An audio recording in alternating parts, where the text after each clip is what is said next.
The stars above the They neutral killed the planet glowed ambassador like silver and eyes awakened watching the Earth. dark sky as a single human ship drifted quietly into orbit, its name painted on the hull in bold white letters: They Earth killed the Envoy. ambassador One inside the and ship, awakened Earth's Earth. ambassador, Dr. Elise Ward, stood in silence, her eyes fixed on the smooth surface of the blue and green world below. Her breath steady, her mind focused on the task. Ahead, her mission was peace, and she had trained her whole life for it.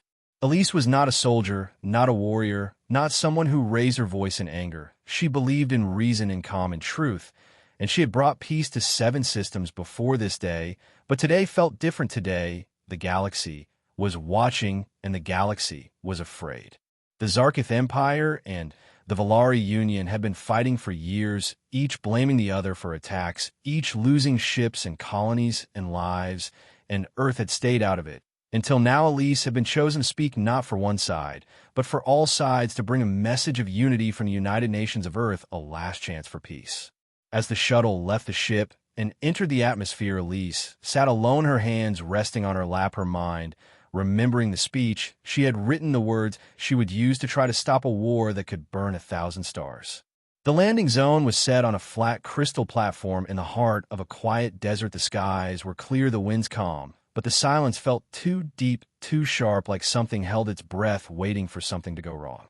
Alien guards waited at the edge of the platform, their armor dark and smooth, their eyes unreadable. Elise stepped out of the shuttle, her long black coat flapping in the dry wind, a silver badge on her chest shining in the sun. She raised one hand in greeting and walked forward, slow but steady. The lead Zarkith warrior stepped forward. He was tall, and his skin looked like dark stone with glowing red lines across his chest. His voice came low and hard as he said, "We will take you to the chamber now, Ambassador." Elise nodded and followed the guards toward a tall metal door that rose from the ground like a blade through sand. Inside, the hallway was cold and quiet, the walls smooth and silver lights blinking along the edges like distant stars. The guards said nothing, and Elise kept her steps, even her eyes focused ahead. She passed through one door, then another, each one closing behind her with a low hiss. The path was long and strange, and she began to feel the air grow colder, not just in temperature, but in feeling, like something waited beyond the final door, something not meant for peace. Then a sound broke the silence, a soft static in her earpiece. The voice of her ship's pilot came through, broken and sharp. "Ambassador, your signal is weak. Repeat, your signal is weak." Elise reached for her comms, but before she could reply, the lights above flickered once, then twice, then all at once went out. The hallway plunged into shadow, and the air felt heavier, like gravity itself had thickened. A low rumble echoed through the walls, and Elise turned around, but the guards were gone. The hallway behind her was sealed, the metal door closed like a mouth, and the only light now came from a small red sensor on the wall, blinking like a heartbeat. Elise took a slow step back, her hand moving to the emergency signal on her wrist, but then a shape moved in the darkness, fast and silent. She turned, but saw nothing. Then another shape passed behind her, and this time she felt it, a cold breath on her neck, a presence not of peace, but of hate. She tried to speak, to call for help, but her voice caught in her throat, and then it happened, a sharp sound, a flash of heat, and a cold pain in her chest. She looked down and saw a thin blade where her badge had been, saw her blood falling onto the smooth floor like drops of red glass. Her knees gave out, and she fell backward, hitting the wall hard, her vision dimming, her breath short and broken. But even as the cold closed and she reached for her data core and activated the final message, her voice a whisper into the dark: "They have broken the peace. Warn Earth, warn them all."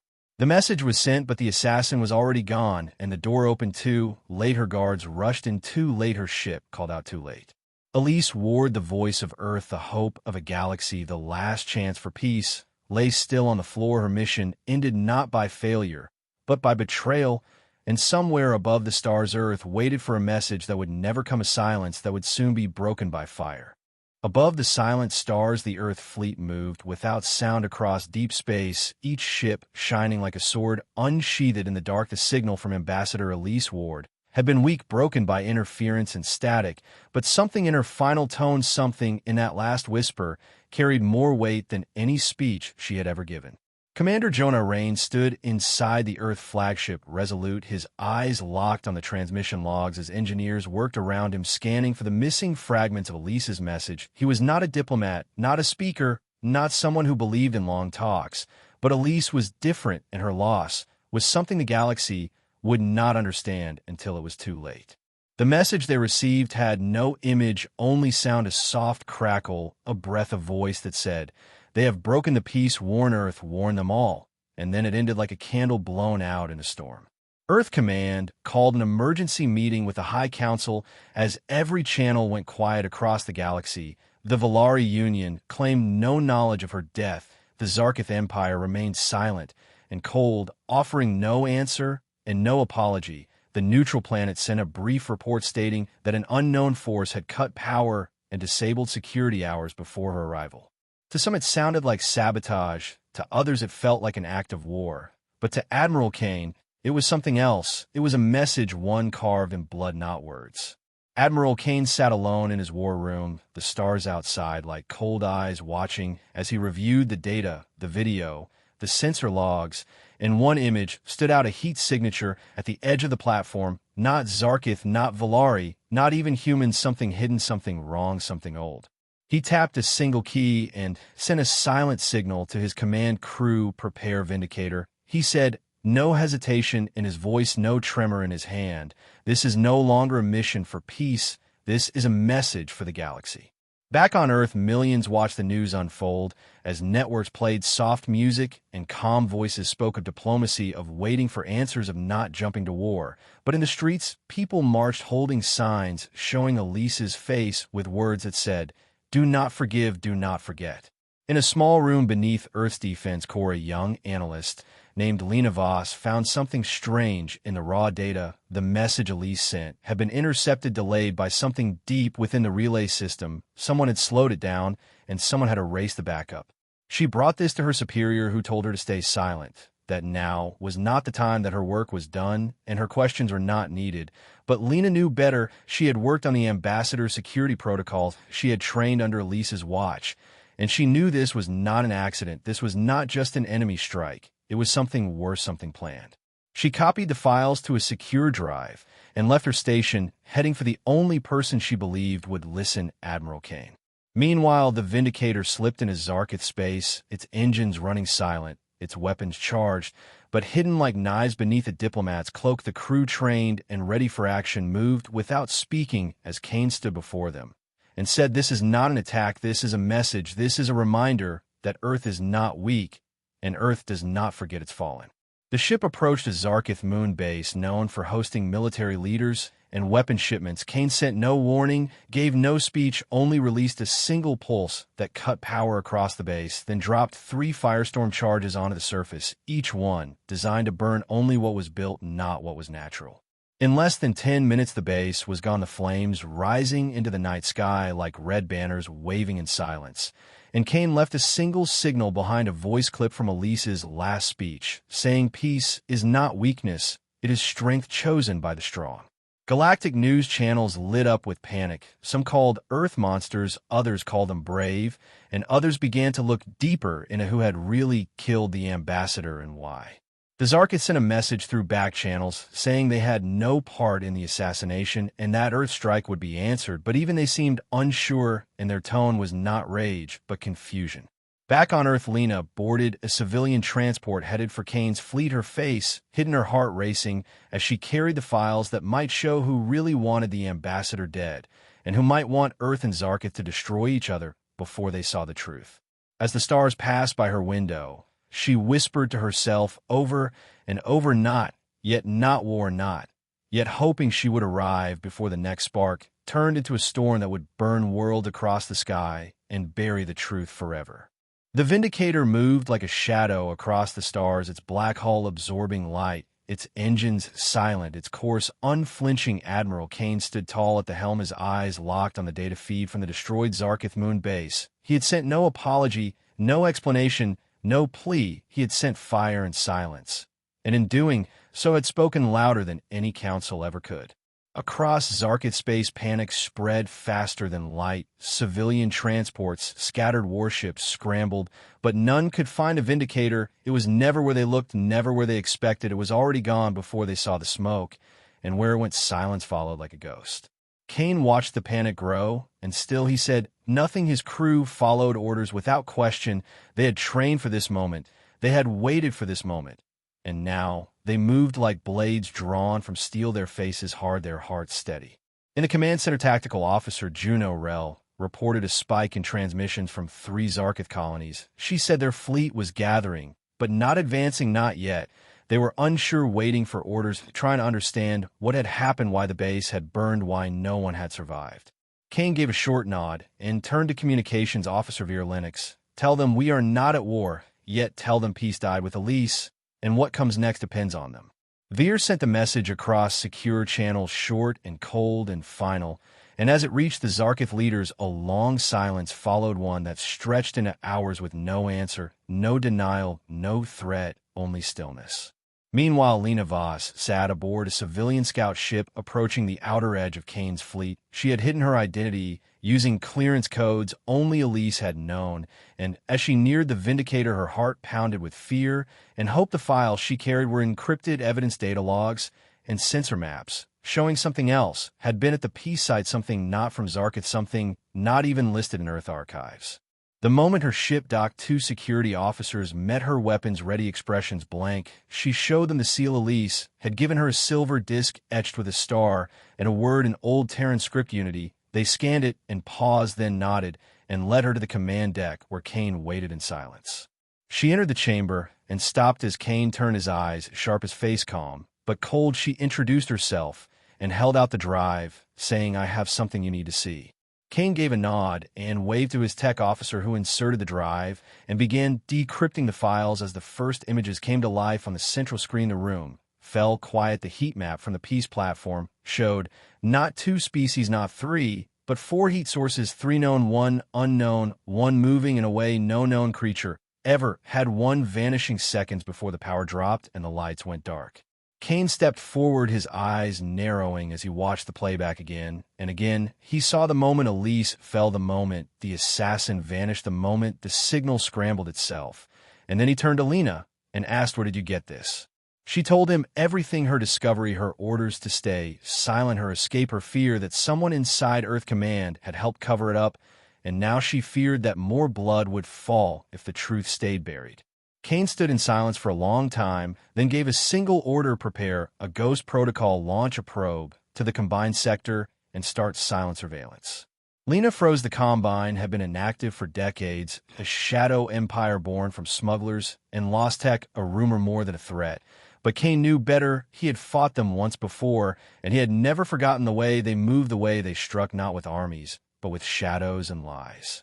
Across the stars, the news of the moon base strike had begun to spread. Some systems praised Earth for its strength, others called for sanctions, others remained quiet, watching, waiting. Kane returned to the bridge and addressed his crew, not with speeches, not with promises, only with truth. Elise is gone, but her voice still echoes, and now we will find who try to silence her, and we will show them that humans do not kneel to shadows. The crew saluted without words, their eyes locked on the stars ahead as the Vindicator turned its course away from Zarkith space and toward the unknown border of the Combined Sector, where silence ruled and secrets waited, and the real war had not yet begun, but soon would rise like fire from the dark.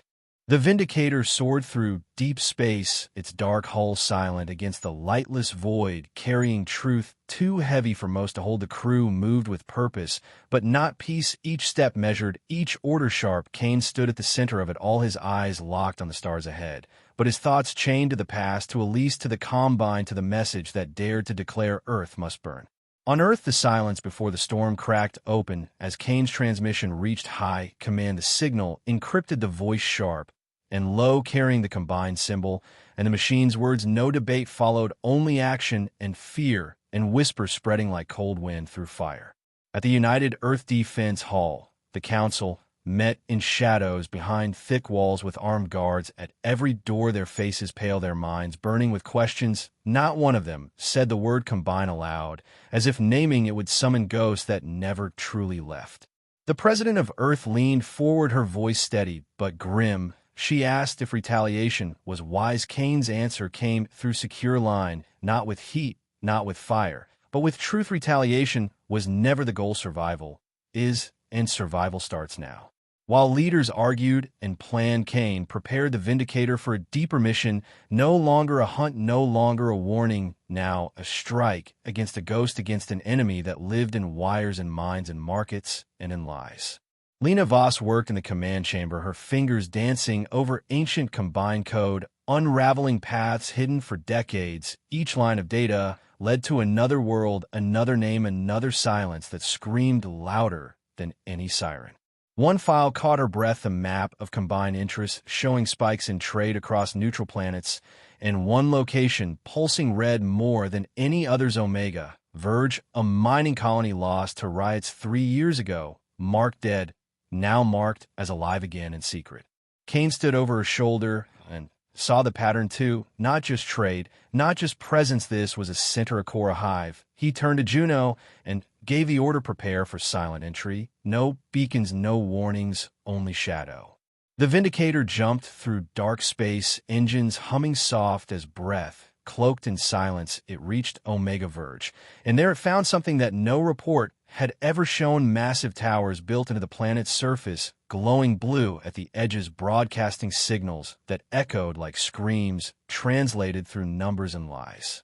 Drones swarmed the towers, not built by humans, not run by Zarkith. These were different mechanical shells with moving eyes, no faces, no voices. They moved without sound, without rest, without mercy. Kane sent a scout team to the surface, 5 elite soldiers and Lena armed with data tools designed to break combined signal threads, their drops silent, their entry clean, their steps like whispers through dust. The towers loomed like giants' bones of old wars repurposed into something new, something terrible. They reached the main relay, and Lena connected her spike. The screen lit with static, then code, then a single word: reboot.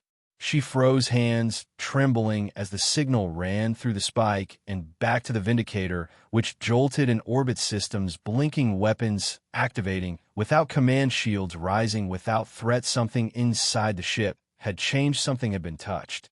Kane yelled for shutdowns, for manual control, and the engineers fought the system line by line until silence returned and the Vindicator dimmed again. But something felt wrong, something stayed awake.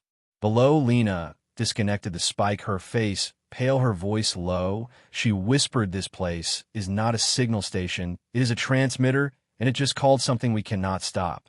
Kane ordered evacuation. The towers began to hum louder, each second vibrating like thunder beneath the ground. The sky turned red, the dust began to rise, and from the deepest pit beneath the towers a shape emerged, black and tall and raw. It was not a ship, it was not a creature, it was something built to erase, something born from the will of nothingness and hatred and greed. It did not move fast, but it did not need to.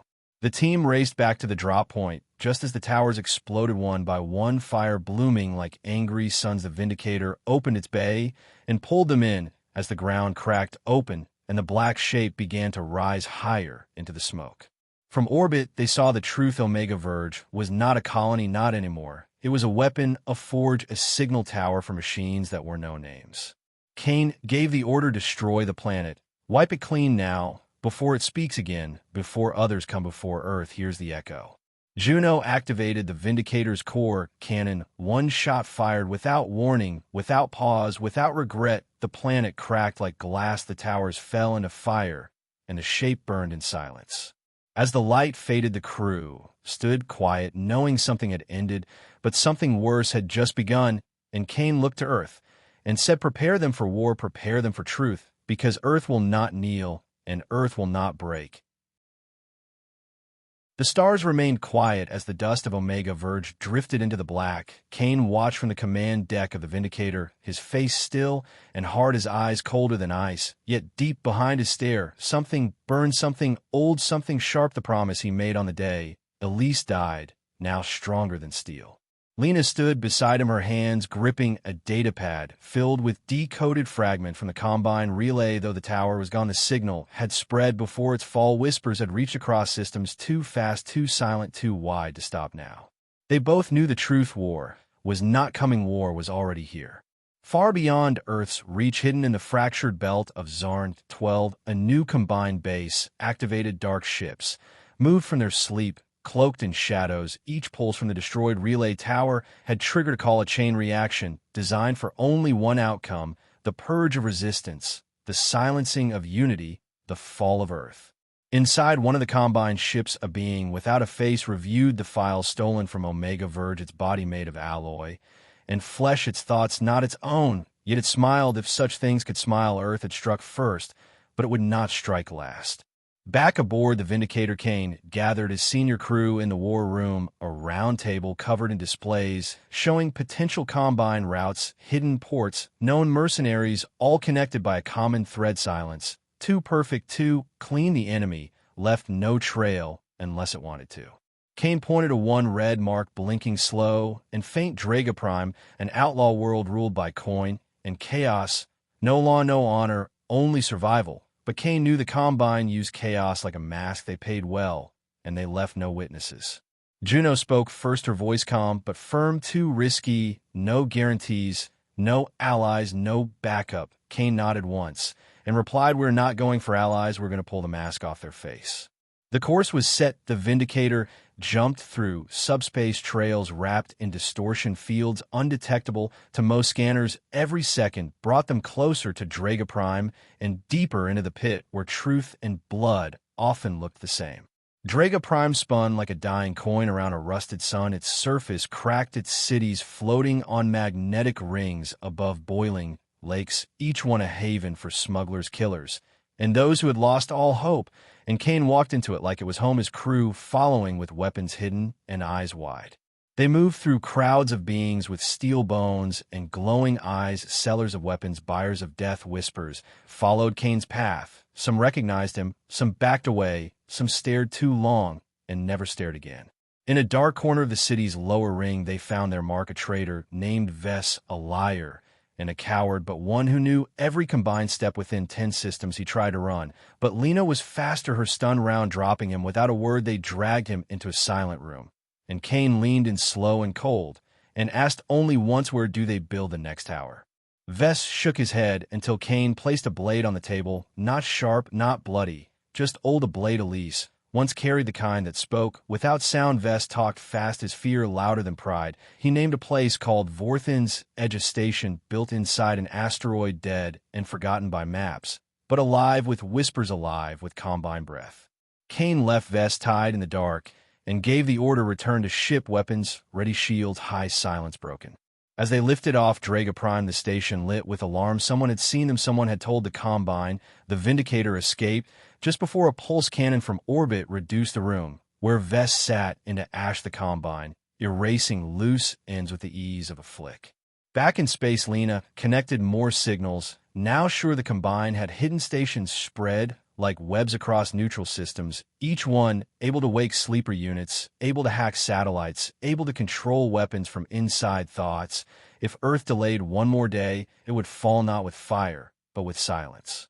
Kane sent one message to Earth, not to the Council, not to the generals, but to the people, a message that told the truth. No lies, no soft words. He spoke of Elise and her death. He spoke of the Combine and the signal. He showed the footage from Omega Verge and Draga Prime, and ended with a sentence that shook the core of every listener: we stand now, or we fall forever.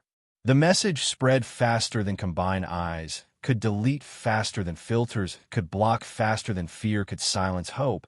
And across the colonies, across the void, across the last quiet corners of human space, men and women began to rise, began to choose not peace, not war, but something harder. They chose to remember. They chose to fight.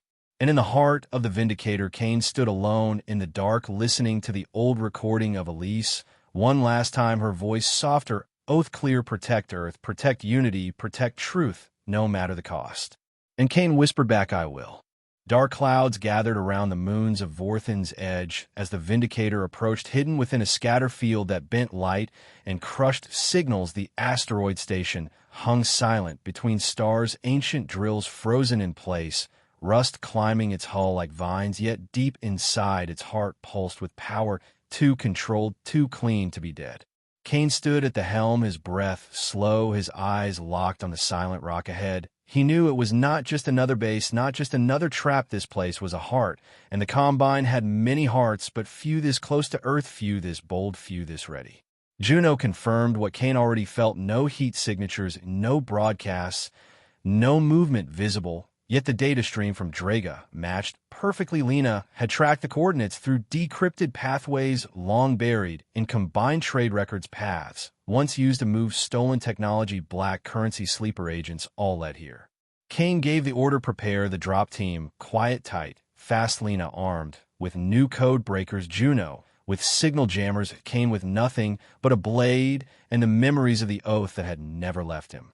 The air inside the station was too still. No dust, no decay, no noise. The walls breathed in silence. Machines lined the halls with wires that pulsed like veins. Lena whispered, this station is alive, not organic, not thinking, but watching, maybe even listening. They moved deeper down narrow corridors, painted in metal, so clean it felt wrong. Kane saw symbols etched in strange patterns, not combined letters, not human. Either something older, something borrowed, the kind of language made not for speaking, but for control. They reached the central chamber, a vast sphere filled with floating panels, each one blinking in rhythm, each one holding layers of encrypted data. Lena stepped forward, her fingers dancing over the controls, her voice low. I need time and quiet. Nothing must touch this system until I break the first layer. Kane and Juno formed a perimeter, weapons raised, eyes scanning every movement. Every breath counted as pressure grew in the wall. Something was waking, not a being, not a defense system, but intent, as if the station knew they were not supposed to be here.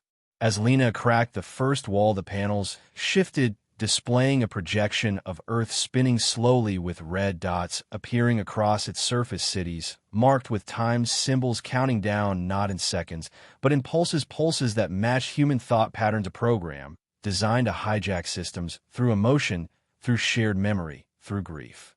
Juno tried to shut it down, but it fought back. Every move she made was blocked, each command looped into silence. The system was not just running, it was adapting, learning, tracing their minds. Lena shouted for Kane to sever the feed before it reached their ship. Kane moved fast, blade in hand, slicing through the data conduit and triggering a surge that threw light and fire across the chamber panels. Shattered sparks fell, wires screamed, and for a moment the station went dark. In that silence, a voice spoke through the walls, not male, not female, not machine. It said, Earth is weak, Earth is late, Earth will watch and not act, Earth will kneel. Kane replied without a pause, Earth will roar and Earth will rise and Earth will never forget. They ran through collapsing halls as the station began to destroy itself, systems melting, pathways burning down. Behind them, a failsafe meant to erase all traces of combined hands. But Kane had already seen enough. He had seen the countdown, the cities, the plan. The Vindicator pulled them in just as the last fire rose from the station, and Kane looked out one last time, knowing that even in death the Combine had sent a message, not to him, not to Earth, but to those still waiting, still sleeping, still afraid. Back on the ship, Lena pieced together fragments she had pulled during the breach, not full files, not maps, but enough to show patterns. The Combine had built a hidden network, not just in space, but inside minds, through education systems, through entertainment channels, through artificial dreams spread across low-band satellites. No single point to strike, no command ship to destroy. Kane stood before his crew and gave one command: wake the Earth. Messages went out not as orders, but as stories, true ones, raw ones, stories of Elise, stories of Omega, stories of the silent, were already at the door, stories no one could ignore, no one could unsee. Colonies stirred not with rage, but with purpose. Civilian ships offered supply routes, engineers offered code-resistant cells. Once scattered found unity through Kane's voice, through the fire that now burned across every star map. On Earth, people began to see the truth, not in fear, but in reflection. Statues raised for diplomats now stood for defender. Streets once named for peace, renamed for unity. The people did not scream for war. They stood for survival, for memory, for those who had already given everything. In orbit, Earth's new fleet formed fast, not perfect, not clean, but strong. Each ship a mark of choice, each pilot a symbol that humanity had learned not to kneel. Kane watched from the Vindicator as ship after ship rose from dry docks, bearing the flag of Earth, and beyond that the memory of Elise, not lost, not buried, but now carried by thousands, ready to finish what she had started. Earth had awakened, Earth remembered, Earth had a voice, and that voice was ready to strike. The sky above Mars turned gold as Earth's fleet crossed its orbit, each ship painted with fresh colors not of rank, not of power, but of memory. Flags carried the names of fallen cities, broken colonies, lost crews, and above all the name Elise burned brightest on the hull of the Vindicator carved by Kane's own hand before the launch.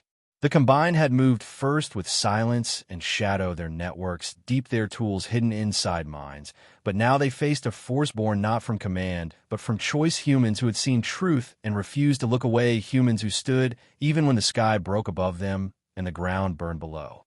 Kane stood on the bridge of the Vindicator silent, as the final route loaded on the screen deep inside.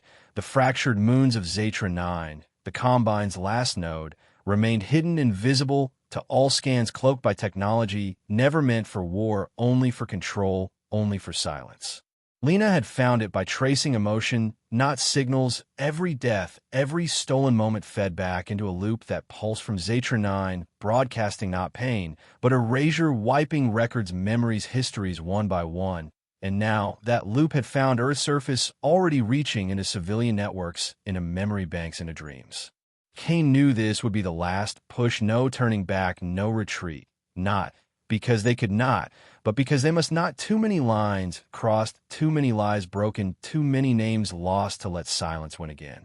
The fleet gathered near the edge of the nebula that wrapped around Zatra 9, a field of dust and shattered rock, too unstable for normal passage. But Kane had no plans for normal. He ordered the first squadron to burn through, using pulse mines to clear a path, forcing the Combined to show their hand if they dared. The moment the first mine fired, the nebula screamed, the signal jumped across stars, waking dormant drones inside the rocks. Black shapes unfolded from the dust, each one sleek, each one fast, not ships, but hunters designed to erase, not kill, designed to leave nothing behind, not even sound.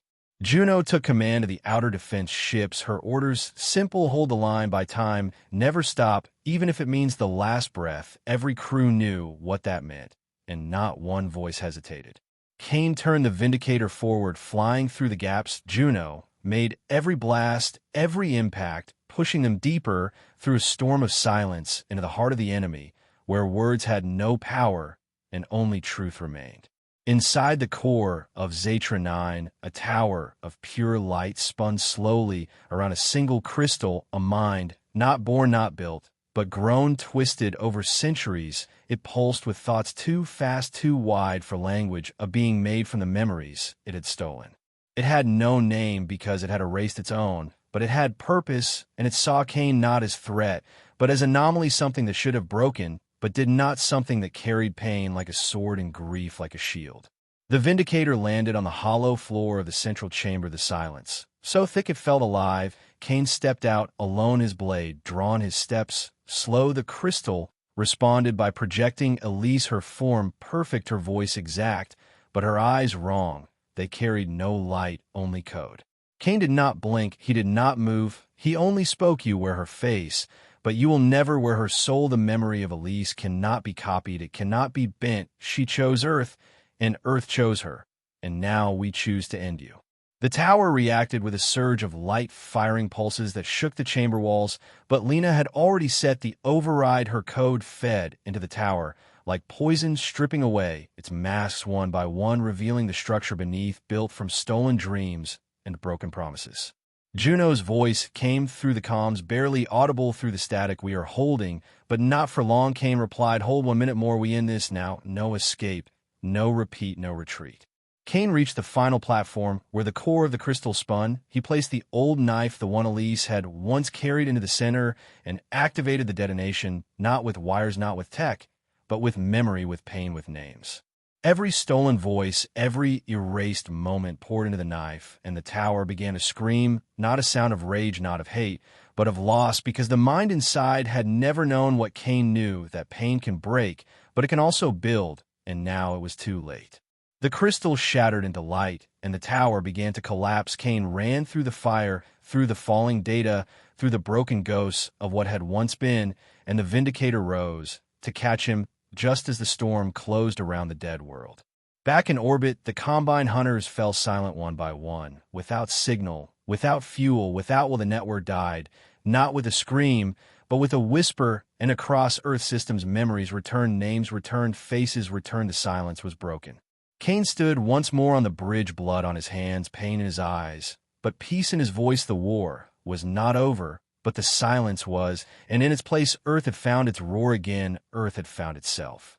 And for the first time since Elise fell, Kane closed his eyes, not in fear, but in rest, knowing that she had been heard and the stars would remember.